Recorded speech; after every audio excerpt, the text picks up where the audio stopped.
ಎಲ್ಲವೂ ಒಂದು ಲೆವೆಲ್ಲಿಗೆ ಬಂತು ಅನ್ನುವಂಥ ಸಂದರ್ಭದಲ್ಲೇ ನಿನ್ನೆ ಜಯಘೋಷಗಳು ಮೊಳಗಿವೆ. ಇನ್ನೊಂದು ಕಡೆಗೆ ಜಿ ಪರಮೇಶ್ವರ್ ಅವರನ್ನು ಮುಖ್ಯಮಂತ್ರಿ ಮಾಡಿ ಅವ್ರನ್ನ ಸಿ ಎಂ ಸ್ಥಾನ ಕೊಡಿ ಅವರಿಗೆ ಅಂತ ಛಲವಾದಿ ಮಹಾಸಭಾ ಒತ್ತಾಯ ಮಾಡಿದೆ.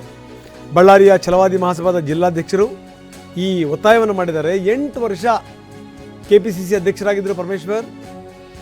8 ವರ್ಷಗಳಲ್ಲಿ ಪಕ್ಷವನ್ನು ಸಾಕಷ್ಟು ಅಭಿವೃದ್ಧಿ ಮಾಡಿದ್ದಾರೆ. ಅಂಥವ್ರನ್ನ ಕೈ ಬಿಡಬಾರದು, ಅವರಿಗೆ ನೀವು ಸ್ಥಾನವನ್ನು ಕೊಡಬೇಕು.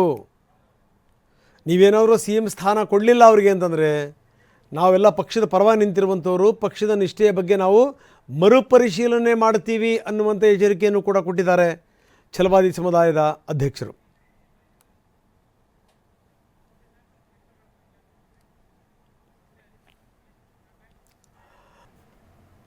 ಅಲ್ಲ, ಗೊಂದಲ ಇಲ್ಲ ಅಂದ್ರೆ ಈಗ ಆಚೆ ಕಡೆ ಜನ ಏನು ಜೈಕಾರ ಹಾಕೋದಕ್ಕೆ ಏನು ತಡೆ ಮಾಡೋಕ್ಕಾಗುತ್ತೆ?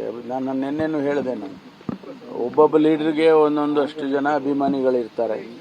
ಅವರು ಸ್ವಾಭಾವಿಕವಾಗಿ ಆ ಲೀಡ್ರು ಮುಖ್ಯಮಂತ್ರಿ ಆಗಬೇಕು ಅಥವಾ ಇನ್ನೊಂದು ಸಚಿವರಾಗಬೇಕು, ಇನ್ನೊಂದು ಆಗಬೇಕು ಅಂತ ಹೇಳಿ ಅವರು ಜೈಕಾರ ಹಾಕ್ತಾ ಇರ್ತಾರೆ ಹೋದಾಗ ಬಂದಾಗೆಲ್ಲ. ಅದನ್ನು ತಪ್ಪು ಅಂತ ಹೇಳೋಕ್ಕಾಗೋದಿಲ್ಲ. ಒಳ್ಳೇದಲ್ವಾ? ಜೈಕಾರ ಇರಬೇಕಾ? ಪರ್ಮನೆಂಟಾಗಿ ಜೈಕಾರ ಇರೋಕ್ಕೆ ಸಾಧ್ಯ ಇಲ್ಲ, ನಿಂತೋಗುತ್ತೆ. ಅದು ಸಮಸ್ಯೆಗಳ ಬಗೆಹರಿದ್ರೆ ಅವೆಲ್ಲ ನಿಂತೋಗ್ತವೆ. ಭೇಟಿ ಮಾಡೋದು, ಪಕ್ಕದಲ್ಲೇ ಕೂತಿದ್ದೆ 2 ಗಂಟೆ. ನಾನು ಪಕ್ಕದಲ್ಲೇ ಕೂತಿದ್ನಪ್ಪ 2 ಗಂಟೆ.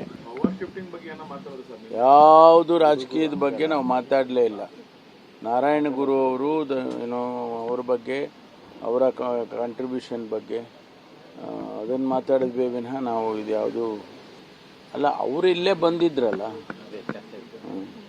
ಬಟ್ ಇದು ಯಾವುದು ಚರ್ಚೆ ಮಾಡಲಿಲ್ಲ. ಅದು ಅವರ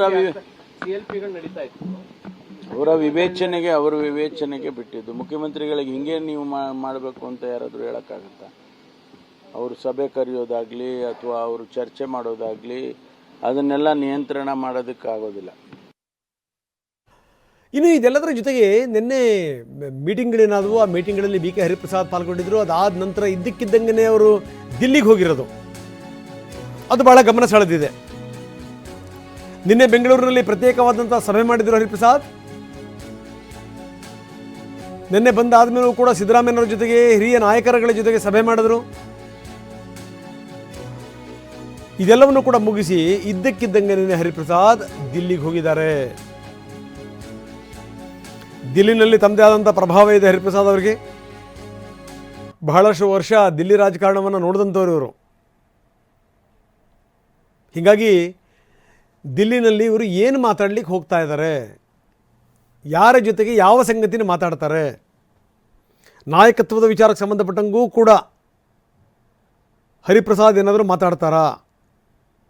ಯಾಕಂದರೆ ನೆನ್ನೆ ನೋಡಿದ್ರೆ ಮೀಟಿಂಗ್ ಆದಮೇಲೆ ಬಂದು ಮತ್ತು ರಾತ್ರಿ ಮೀಟಿಂಗು CM ಜೊತೆಗೆ, ಪರಮೇಶ್ವರ್ ಅವ್ರ ಜೊತೆಗೆ, ಸತೀಶ್ ಜಾರಕಿಹೊಳಿ ಅವರ ಜೊತೆಗೆ, ಅದೆಲ್ಲ ಆದಮೇಲೆ ಇದ್ದಕ್ಕಿದ್ದಂಗೆ ದಿಲ್ಲಿಗೆ ಹೋಗಿರೋದು.